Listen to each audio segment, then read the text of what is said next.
The Skoda T40 is a Czechoslovakian Tier 6 premium medium tank.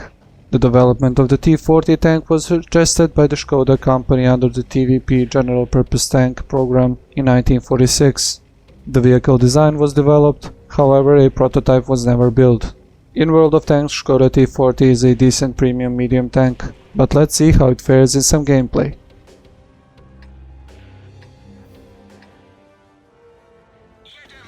Hello guys and welcome back to World of Tanks Ace Tanker series.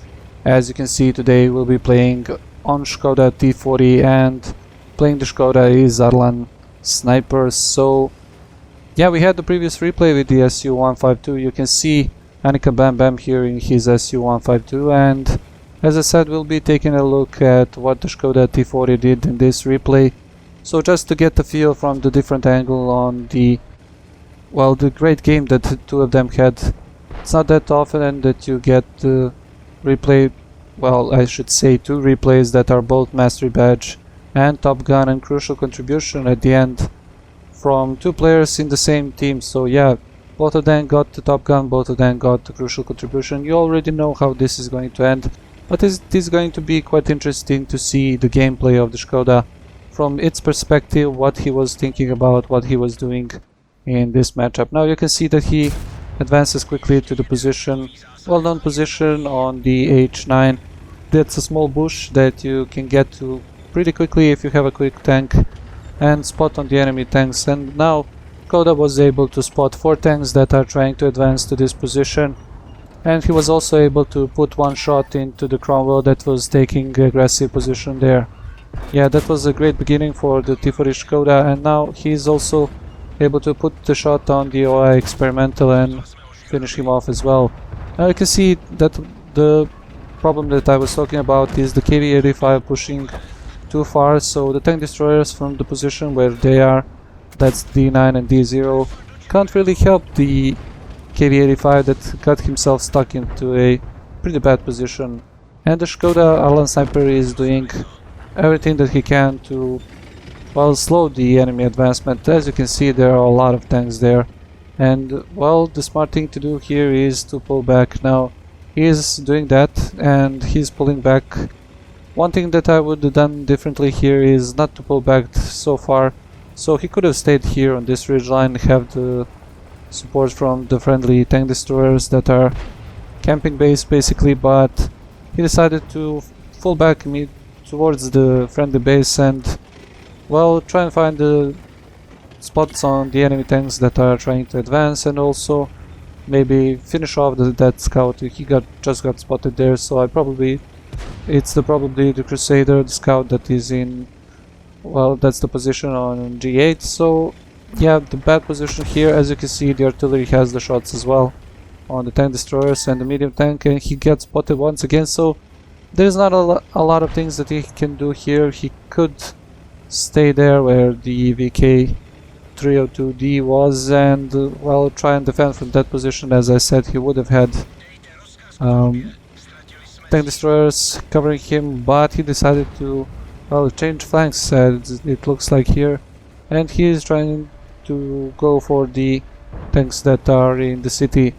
As you can see, the positioning of the tanks in the city is pretty nice, so the IS and the Tiger 1 can hold out quite some time there, but there is a lot of enemy tanks here. You can see 4 tanks that are spotted, and there are going to be some tanks that are not spotted. Now what Arlan is doing here, he is using the full view range of his tank. Now you can see that he has at about 400 meters towards where the KV-2 is spotted. He has the view range to spot the KV-2, and probably the KV-2 doesn't really have the view range to spot him, so he is going to try and ambush the KV-2 if he tries to cross the road.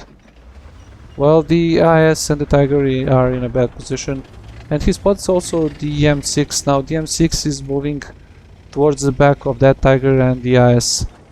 Every time when you get yourself into these kind of situations, so nobody wants to advance on the IS and the Tiger frontally, but when you have one tank, at least one tank, that's the M6, that is pushing on the back of these tanks, all of the friendly tanks and the enemy tanks, it depends from which point you are looking at, all of the tanks get some courage and start going forward and finishing off the enemies one by one, and you saw there that the move by the M6 was pretty nice. He was able to finish off the Tiger 1, and now all of the enemy tanks are just going to swarm this IS, and he cannot really do much about it. So yeah, this is the turning point. As I said, you can see that there is only a couple of tanks left in near the cap circle, so the tank destroyers and the artillery that were camping here, and the T-40, also the Skoda, in a well, nice position to assist in defense of the base, but really he wasn't able to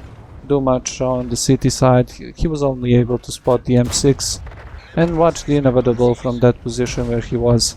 Now these two shots didn't penetrate the Su-122-44.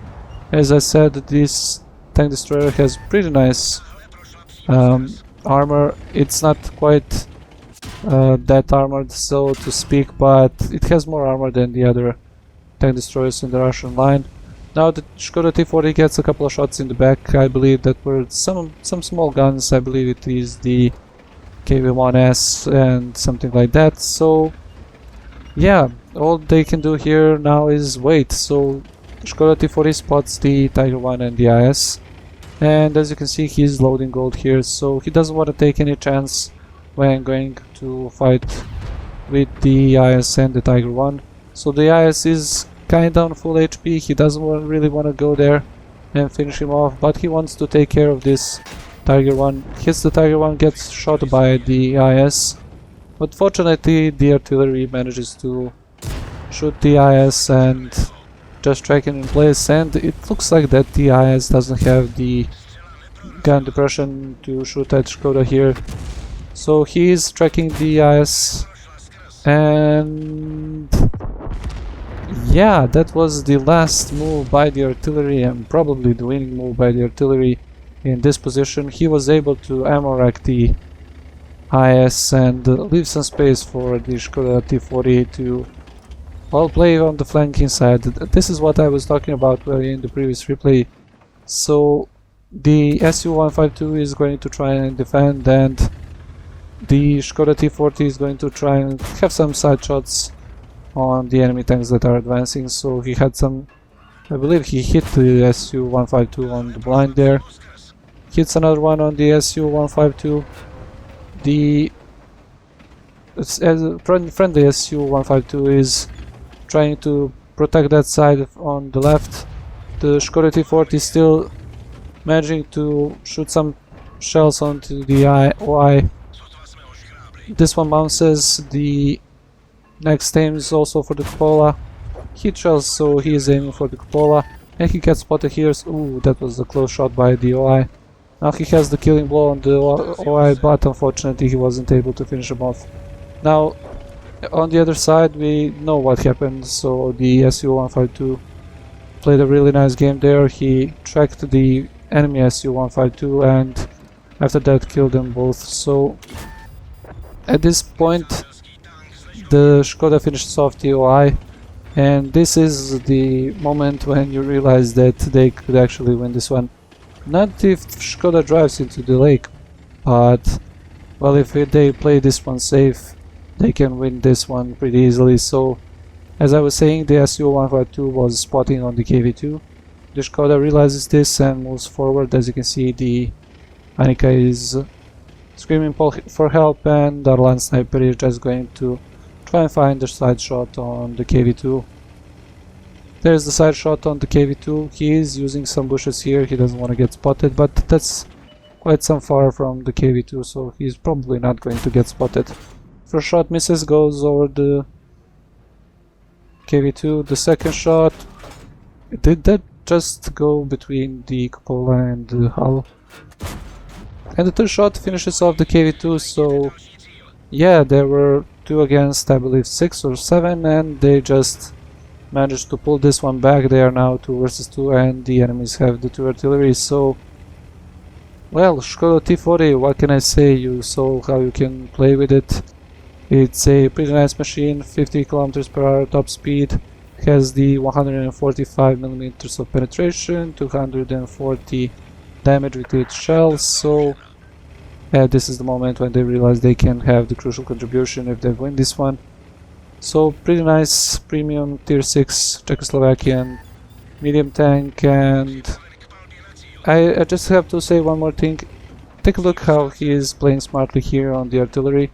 Now he is using this building to cover and shooting beneath the building on the enemy tank to finish the bombs. That is some quite nice thinking about with Skoda T40, and still using the building there to, well, get some cover from the other artillery that might be aiming this position and shooting here. Now you can see he loaded the HE shell. If he penetrates the HE shell, he can maybe high roll and finish the artillery. I believe this artillery has around 300 HP. If he doesn't, he is going to finish it off with the second shot. So yeah, 350 HP, I don't believe he can finish it off. The HE, it looks like he penetrated, but not enough to kill the Crusader. But the second shell is AP and he only needs to be careful here. We already know how this is going to end. Shoots the last shell on the Crusader, finishes him off. That's a GG, and let's take a look at the post-game stats. As you can see here, our land sniper had a pretty nice game. He got a couple of medals like Bruiser, Fire for Effect, Crucial Contribution, Brothers in Arms, Confederate, High Caliber, Top Gun, and of course the Master Badge Ace Tanker. On team score sheet, we can see that he finished first with 1729 experience, 6 kills and 3244 damage. On the detailed report, we can see that he fired 30 shots, of which 25 hit the target and 17 penetrated. Even though he was firing a couple of premium shells, he was able to score nearly 40,000 credits with the premium account. So we take a step back and see what we get in this replay. We saw a pretty nice gameplay of the Skoda T40, using the mobility of the tank to get into advantageous position at the beginning of the map and spot some enemy tanks that were trying to advance on the left side. Also a pretty nice thinking by Arlen when he saw that he is going to get overrun by the 4 tanks that were advancing. He decided to pull back, and after that move he relocated towards the city to try and defend, but unfortunately he wasn't able to do much there. At the end, as I said, the great synergy with the SU-152, and they were able to get the crucial contribution. As always guys, if you liked the replay, leave a like. If you didn't like the replay, you can leave a dislike or leave a comment what you think about this replay or the commentary in general. Also, if you don't know what to watch next, you can watch the previous replay with the SU-152 and you can get the idea from different angle in this match. It is the same map, just from different angle. And when you're done with all that stuff, you can subscribe to the channel if you haven't done that already. I hope you guys like this one and I'll see you in the next one.